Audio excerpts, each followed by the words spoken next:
Bonjour à tous, c'est Monsieur Antoine. Donc dans cette vidéo, on va corriger les exercices qui étaient à faire pour mardi. Il y avait trois exercices à faire, le numéro 4, le 5 et le 6. On va commencer par le numéro 4.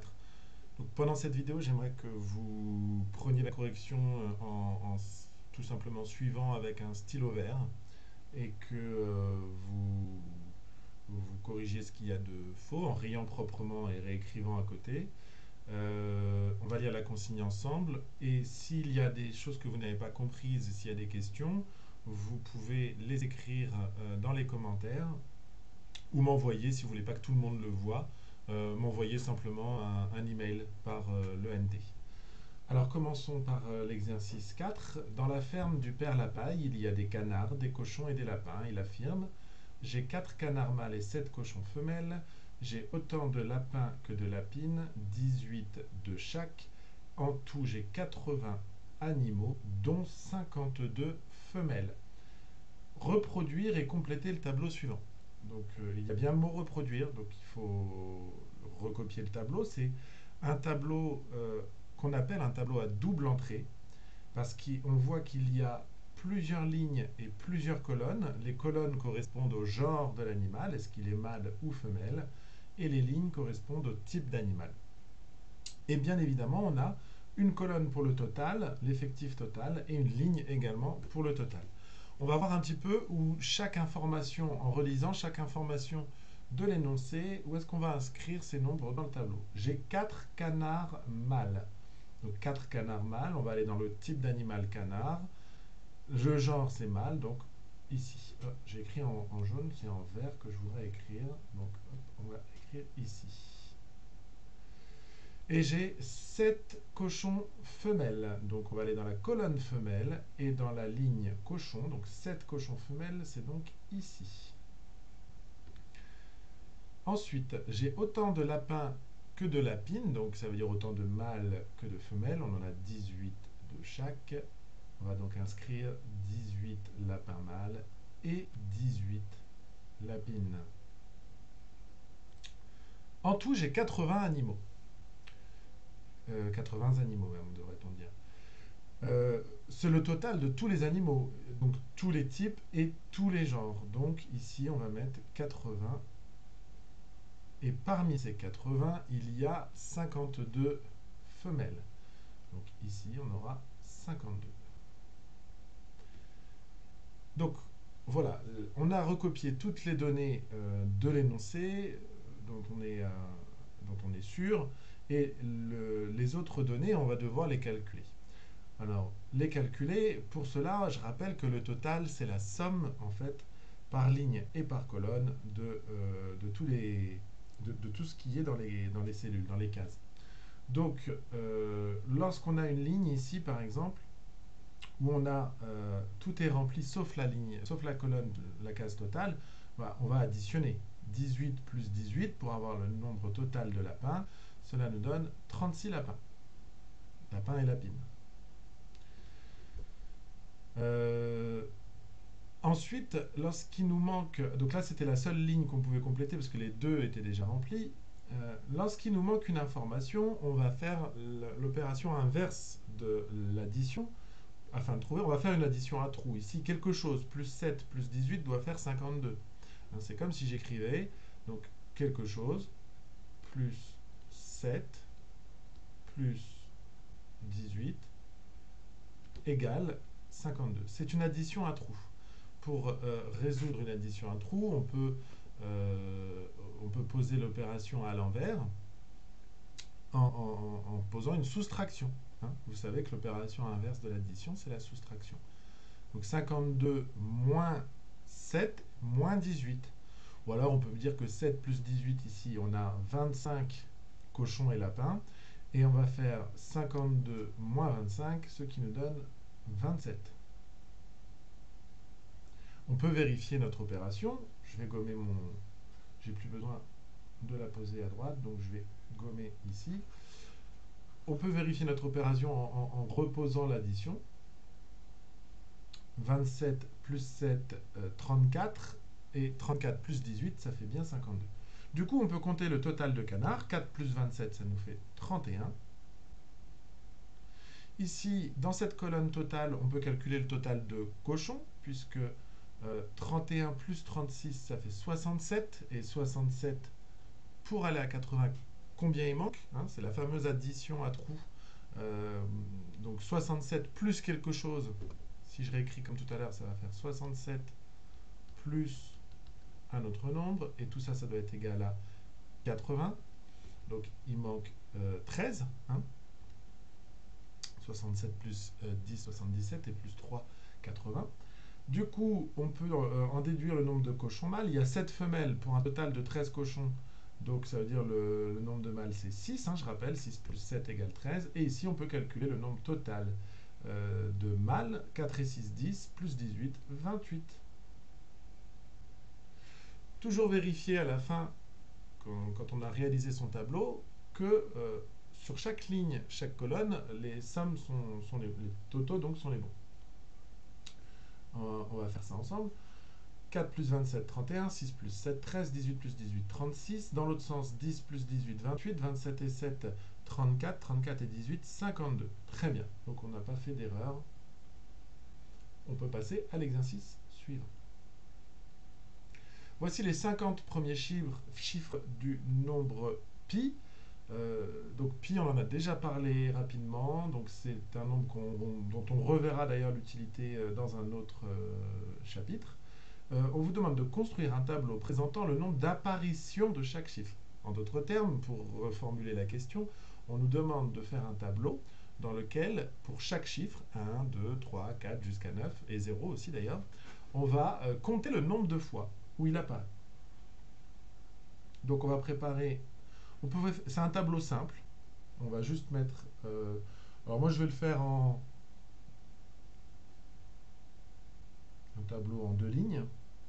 Un tableau simple en 2 lignes. Voilà. On peut dire... Ici on va mettre le chiffre. Alors il faut que je reprenne mon... Voilà. Chiffre. Et rappelez-vous, le nombre de fois que l'on compte quelque chose, ça s'appelle en mathématiques un effectif. Voilà. Parfois, il faudra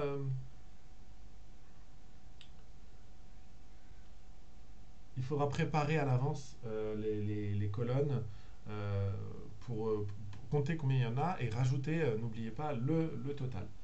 Donc ici, on va mettre tous les chiffres. 0, 1, 2, 3, 4, 5, 6, 7, 8, 9, et voilà, j'ai un tout petit peu de place. Vous voyez, j'étais un petit peu juste en faisant mon tableau au départ.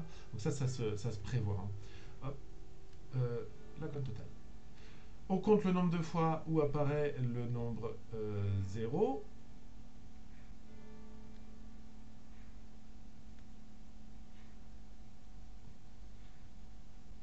Le chiffre 0, pardonnez-moi.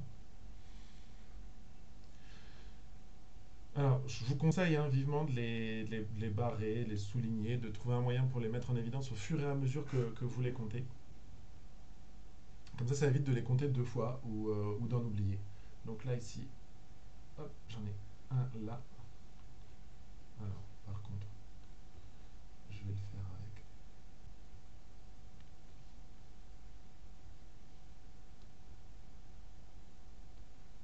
Voilà. Et il semblerait que c'est tout. Donc, on a 1, 0. Combien a-t-on de 1?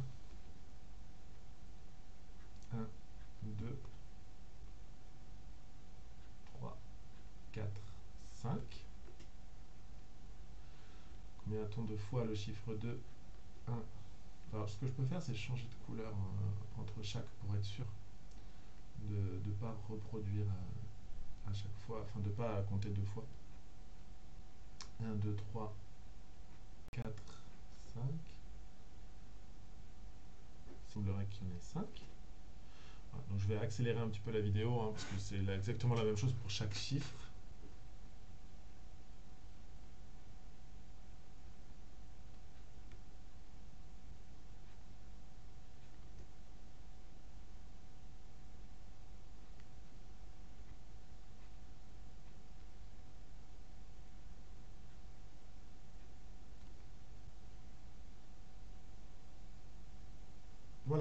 donc j'ai fini de compter chaque apparition, enfin les apparitions le nombre d'apparitions de chaque chiffre.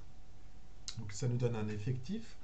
Et on va vérifier, on nous dit dans l'énoncé hein, qu'on a 50 premiers chiffres. Et donc il faut vérifier que l'effectif total soit bien égal à 50. Donc on va additionner tout simplement. On va additionner tous les effectifs. Donc 1 plus 5, 6 et 5, 11 et 9, 20, plus 4, 24, plus 5, 29, plus 4, 33, plus 4, 37, plus 5, 42, plus 8, 50. Nous y sommes. On a bien l'effectif total, ce qui veut dire qu'on a bien fait correctement cet exercice. Exercice 6. Voici les horaires du TGV Paris-Nantes. On voit que c'est un tableau qui présente également un tableau à double entrée. On a en colonne le numéro des TGV et en ligne ici les numéros pas les numéros, les noms des villes, des arrêts de ce train. Et les horaires sont écrits à l'intérieur. Donc le TGV numéro 8801 est le premier train de la journée au départ de Paris pour aller à Nantes. À quelle heure part ce train? On va regarder TGV numéro 8801. 8801, ben c'est la première colonne de notre tableau. Et c'est le premier train, donc effectivement, on voit qu'il est mis en tout début et il démarre de Paris. À quelle heure? À 6h30. Hein. On voit, c'est cette case-là. Et à quelle heure arrive-t-il à Nantes? À donc 8h42. On regarde sur la ligne Nantes et sur la ligne Paris. On va répondre par une phrase réponse. Le train 8801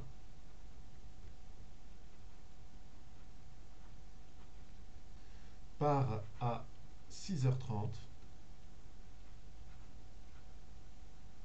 de Paris. Alors on peut faire une seule phrase pour deux questions, il n'y a pas de souci, on va mettre petit 1 A et B, voilà. On va répondre en une seule phrase, et arrive à 8h42 à Nantes.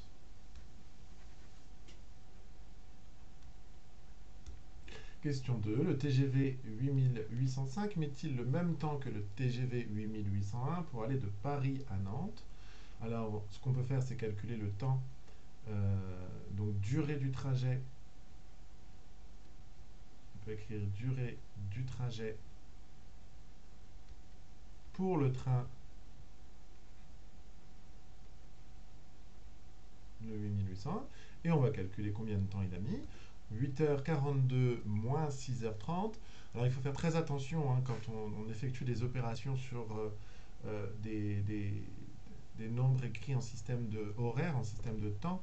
Il faut bien faire attention qu'il y a 60 minutes dans une heure et que du coup le système de retenue ne va pas être le même. On peut pas additionner et soustraire comme on ferait avec des nombres décimaux. Il faut regarder tout simplement. Ici, 42 moins 30, ça tombe bien, ça fait 12 minutes. Donc, et 8 moins 6, ça fait 2. Donc, on peut dire qu'il y a 2h12.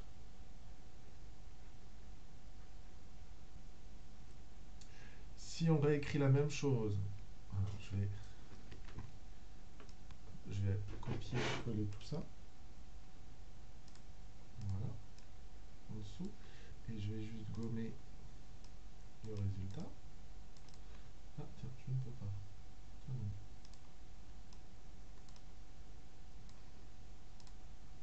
Bon, bah c'est tout, on va réécrire.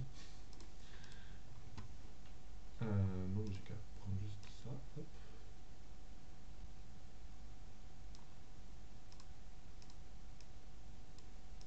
Donc on fait là exactement le même calcul pour le numéro 8805. Voilà. Le 8805, on voit que c'est cette colonne-là. Il part à 7h30, il arrive à 9h52. Alors là, ici, je peux écrire le calcul, j'ai oublié de le noter tout à l'heure. Hein, c'est 8h42 moins 6h30 égale 2h12. Voilà. Je ne sais pas pourquoi j'ai mis une parenthèse d'ailleurs. Pas besoin. Et ici, donc ce sera 9h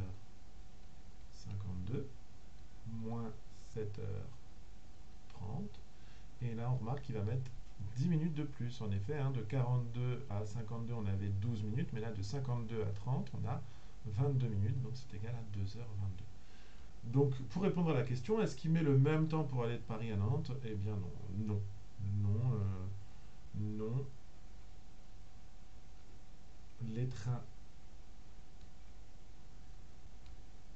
8801 et 8805 ne mettent pas le même temps. Voilà. Je ne réexplique pas pourquoi, hein, c'est les calculs qui sont dessus qui donnent l'explication. Ne mettent pas le même temps. Enfin, dernière question. Léo prend le TGV de 8h. À quel arrêt ou à quels arrêts peut-il descendre? Donc le TGV de 8h, on va regarder, c'est celui de Paris, hein, on part de Paris. Et 8h, donc ça va être hop, ici, donc c'est le TGV numéro 8807. Et donc il a deux arrêts, on s'aperçoit qu'il y a deux arrêts. Donc Léo peut descendre. Donc il faut regarder à quelle ligne correspondent ces deux horaires. À Angers-Saint-Lô. Voilà, on recopie.